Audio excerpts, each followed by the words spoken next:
Pemirsa Metro TV Lampung, Anda masih bersama kami dalam Bedah Tajuk Lampung Pos. Oke Bang Is, tadi kita sudah bicara tentang status zona merah yang ternyata sudah meliputi banyak daerah di Provinsi Lampung. Ini tentunya sangat mengejutkan sampai kita diberikan status siaga 1. Sebenarnya mengapa fenomena ini terjadi? Ya, tentu ini bagian dari tingkat protokol kesehatan masyarakat itu sangat rendah sekali akibat dari tidak ada pengawasan yang ketat dari aparat keamanan, dan terlihat sejak 10 hari terakhir ada beberapa kabupaten kota yang naik cukup signifikan. Nah, walaupun TNI Polri bekerja keras untuk menekan angka COVID-19 ini, dan juga upaya ketika libur Nataru, orang-orang yang dari luar, baik itu untuk berwisata di Provinsi Lampung, mereka harus di rapid antigen. Terus juga menunjukkan surat rapid antigen bagi mereka yang mengadakan perjalanan lewat udara maupun lewat laut di Pelabuhan Bakauni. Dan juga ketika pergantian malam tahun baru, sejumlah tempat-tempat pariwisata, tempat wisata, baik itu di pantai, di tempat-tempat hiburan itu ditutup dan disekat sehingga tidak terjadi kerumunan.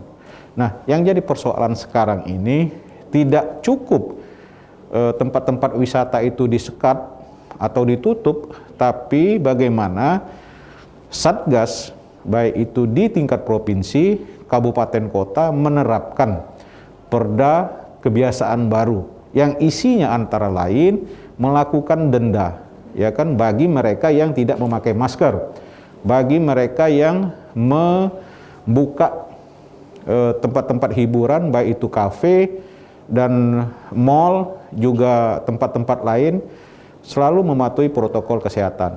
Yang perlu kita ingatkan bahwa kalau tidak diperketat protokol kesehatan ini, maka akan terjadi peningkatan jumlah pasien COVID yang setiap hari rata-rata menyumbang angka nasional itu 100 orang gitu loh, Mbak. Baik. Sungguh sangat tinggi sekali begitu ya. Dan tentunya peraturan sudah ada untuk adaptasi kebiasaan baru. Tentunya kita berharap adanya keefektifan dalam perjalanan peraturan ini. Adakah sanksi-sanksi yang akan diberikan kepada para pelanggar? Ya, tentu kemarin Gubernur Lampung Bapak Arinal Junaidi dengan Wakapolda, dengan Danrem, juga Ketua DPRD, termasuk Bupati Wali Kota Lampung mengadakan rakor. Tentu rakor ini mengevaluasi kegiatan juga bagaimana penerapan peraturan daerah, kebiasaan baru ini diterapkan kepada masyarakat. Kita sangat mengapresiasi pemerintah provinsi, kabupaten kota yang hari ini sudah menerapkan perda kebiasaan baru itu.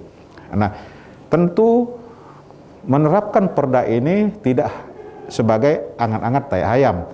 Tentu harus dimonitor, dilihat, ya kan, dievaluasi kira-kira apa yang akan terjadi, kira-kira apa yang sudah terjadi, itu diberikan semacam peringatan bagi pemilik mall, tempat-tempat hiburan, juga tempat wisata, juga masyarakat yang ada yang melanggar protokol kesehatan itu diberikan sanksi, ya kan.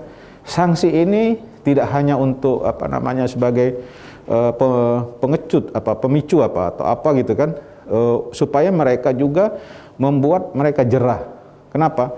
Walaupun dia tidak terpapar COVID, tapi karena ada temannya yang terpapar COVID bisa menyebar.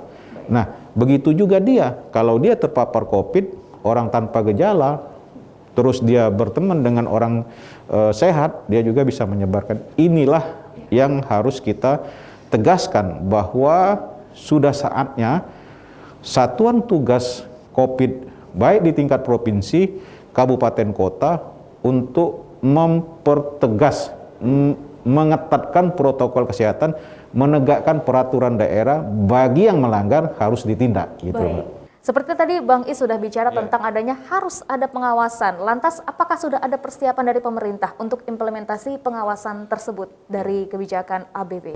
Tentu masyarakat juga, ya kan, masyarakat yang melihat masih ada kerumunan di mal, juga di tempat-tempat wisata, juga tempat-tempat hiburan, termasuk tempat angkringan, itu masyarakat harus melaporkan kepada satuan tugas.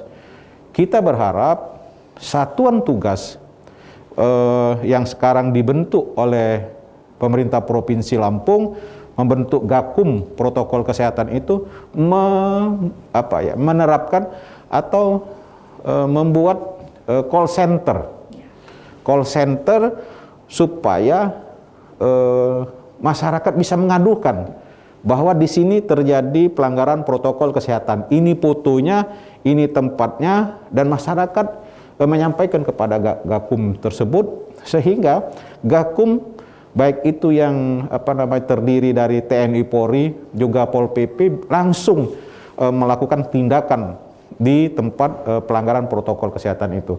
Nah, Mbak, satu-satunya caranya supaya kita saling mengawasi, ya kita menyarankan, Lampung Pos menyarankan itu membuat call center. Nah, itu salah satu caranya. Jadi ada pengawasan dari masyarakat langsung, tidak asal petugas sudah Pak, sudah selesai Pak, tenang Pak, ini semua nggak ada pelanggaran protokol kesehatan. Ternyata di sana masih ada protokol kesehatan. Nah, kita minta kepada masyarakat, publik untuk mengadukan apabila terjadi pelanggaran protokol kesehatan itu. Baik, berarti kita memang meminta juga koordinasi dari masyarakat setempat tentunya untuk ikut melaksanakan pengawasan tersebut begitu ya. Lantas bagaimana Bang Is solusi agar tentunya status zona merah ini bisa ditekan? Iya. Salah satu caranya bagaimana mengingatkan masyarakat, ya kan, kesadaran masyarakat untuk mematuhi protokol kesehatan itu. Kalau memang tidak penting, tidak usah berkumpul, ya kan. Kalau memang tidak penting melakukan kerumunan, tidak usah melakukan kerumunan di saat angka COVID-19 terus meningkat. Contoh, masih banyak sekarang ini orang yang menggelar hajatan, ya kan, perkawinan. Ya, siapa nggak bisa kita menghindari bahwa acara pernikahan itu tidak terjadi kerumunan, ya kan. Makan juga semuanya buka masker, berfoto juga tidak ada lagi menjaga jarak, dan cipika-cipiki juga seperti itu. Nah, ini salah satu contoh bahwa satuan tugas COVID yang ada di provinsi, kabupaten kota untuk memperketat, paling tidak di tengah pandemi yang terus meningkat ini, melarang untuk sementara tidak menggelar pernikahan, termasuk juga kegiatan belajar mengajar tentunya gitu loh, Mbak. Oke, tentunya kita harapkan semuanya agar mengetahui dengan Dan pasti dan menyadari juga Iya. tentunya agar bersama kita bisa menekan status zona merah ini agar bisa turun kembali. Oke, terima kasih Bang Is. Baik pemirsa Metro TV Lampung, demikian untuk pembahasan kita dalam bedah tajuk kali ini. Namun jangan kemana-mana, karena setelah ini kita juga akan membahas trending topik apa saja yang ada di multi-platform Lampung Post Group, mulai dari lampos.co, lampungpost.id dan juga Sai Radio 100 FM. Tetaplah bersama kami.